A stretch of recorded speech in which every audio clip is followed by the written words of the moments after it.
लुकदे जदों जचदी, तारे टुटदे जदों हसदी, बैगी तोड़ के पंजे बसवा लख दी। मैं नचदी, मैं नचदी, मैं नचदी, मैं नचदी। बैठी लैम्बो विच लंबी गुत्त करके, नीली अख ते ब्लैक शेड तड़के, टिक्का सोना चुम के भी लाजवाब ने, रंग चोरी कीता गल्लां तो गुलाब ने। ओके कर दे तारीफ मेरे नक दी।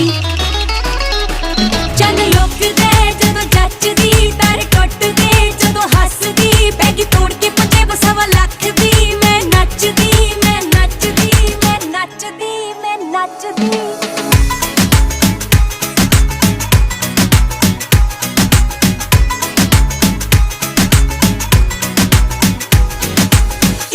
मेरा लक पक्का टुटू किसे दिन जिवें टुटदा है कच। दूजा जुल्फां दा सप, मर जाना केस जे पवाई फिर सत। कहंदे कुड़ी लगदी चमेली,